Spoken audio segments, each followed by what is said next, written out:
Hi, I'm Rick Roughen with National Marina Sales, coming to you from our virtual platform. Thanks for dropping in, and I'd like to welcome you to this first of two brief but very important discussions on the most critical issues you will face as you consider the prospects of selling your marina.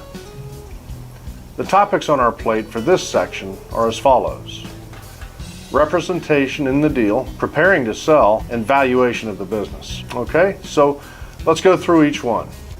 It is obviously critical that your expert marina broker has real life experience from having actually signed the payroll checks, paid the bills, managed the workflow, created the financial statements, and made decisions that impacted their own marina business. That way you can be assured he will possess the insights and the experience it will take to advise you on how to represent yours to a sophisticated and often shrewd buyer. In a perfect world, you will find an expert marina broker who has led his troops through the good times and one who never gave up when times were bad. Finding outstanding representation will net you outstanding results. Be sure to ask your broker if he brings that level of experience to your table before you choose who will guide you through what may be the biggest transaction of your lifetime. There's only one marina broker who can check every single one of those boxes and many more. So let's explore two types of preparations that are critical for you to understand, and there are plenty others, but if you can master these two, you will be well on your way to achieving outstanding results. The first preparation has to do with establishing outstanding perceived protocols. That's not just a millennial term or talking point, it's a real issue, and I'd like to say it again. The first preparation has to do with establishing outstanding perceived protocols. You want your buyer candidate to know you are dotting the I's and crossing the T's in your business. So pretend you are a buyer and you walk through a marina to have a look around to consider it for acquisition. What do you see? What do you hear? What do you feel? Do employees take note that you are there? And do they convey a willingness to serve? Do you get a sense there is pride in what is taking place on the property? And are people moving with a sense of urgency to take care of it like it matters? What about your equipment and the workspaces? Are they neat and orderly? Is there a sense that things are under control? And what about the bathrooms? You know how it feels when you visit a restaurant bathroom and it's a mess, right? If you're like me, you'll fear that the kitchen is no different, and you'll probably be right. So the buyer's first impression will register in his mind and permeate deeply into his perception of your general operational protocols. He will observe and form a subconscious opinion of the attitudes, the underlying quality of operations, and the overall condition of your physical plant. At each progressive level of due diligence where additional components of your operation are reviewed, the quality of protocols within the yard will govern your buyer's perception of whether the rest of the details have been handled correctly. Having that confidence instilled early on will give him peace of mind and encourage next steps. If, on the other hand, he senses that corners are cut and issues are swept under the rug, then it is unlikely the deal will progress, and all the more certain that you will not achieve the same price if things were under control. You have a chance at the very beginning of this process to instill a heightened awareness in your staff and operations and an increased level of confidence in the type of operation you run. The grounds should be made neat and clean.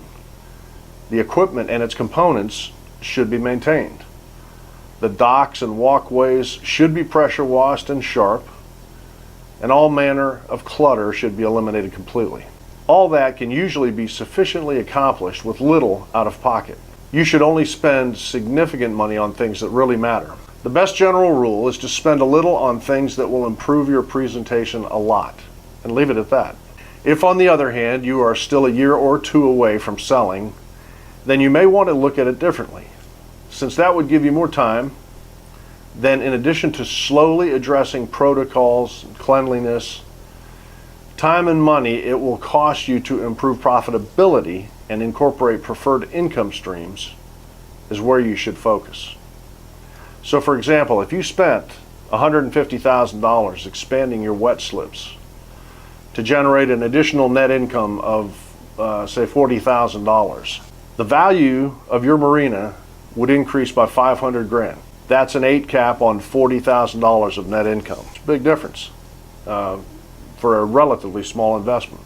There are typically a number of opportunities to do things like that, and each should be weighed in the context of understanding how much they will contribute to your bottom line. Remember that every dollar of net income on your P&L is worth $12.50 of value in your marina when it comes time to sell. But in order for a buyer to pay top dollar for those, you will need to be able to show at least a year of evidence in your income statement that the numbers have actually improved. The second preparation is all about financial statements. And I'm not talking right now about the dollars and cents. That will come later. What I am talking about here is how you actually lay it out on a piece of paper. There are traditional ways to structure your profit and loss statement that buyers will appreciate. There are other approaches I've seen that serve to confuse buyers and often cause confusion that will only devalue the operation by making it harder for buyers to understand. A traditional job cost profit and loss statement will assign direct cost of goods sold to the revenues it produces. So what I mean is that for anything you purchase in order to sell it, like new boats, fuel, service technician billable hours, or parts, etc., there's a corresponding sale price that will hopefully leave enough room for a gross profit. We need to show that, and your expert marina broker needs to help you understand the details of how that works. If your historical financial statements do not recognize those items in that way, it will be difficult for buyers to assess compartmental profitability. In other words, what did I really earn from new boat sales, or how much did I make on service and parts? If your P&L does not make that clear, you will need time to adjust your presentation and let your results show for themselves. If you are not in a rush to sell, this will be well worth the time spent to correct it, so long as you are being directed by someone who understands.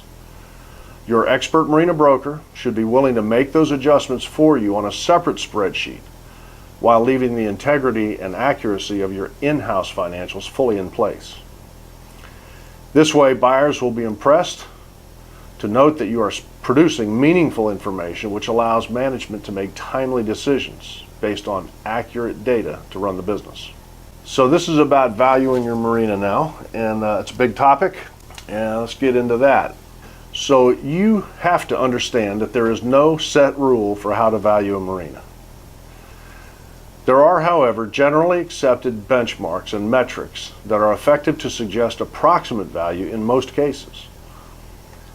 Geographical location and proximity, the nature and types of income streams you produce, direction of profitability trends, and deferred maintenance issues are just a few of the types of variables that weigh in to the calculation. The true value of anything, however, is what a willing and able buyer will pay for it on the open market. And the key to that statement is the open market.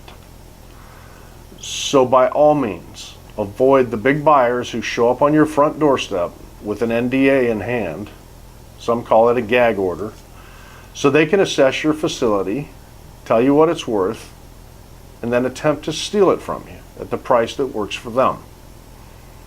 The open market is every marina owner's second best friend in this process.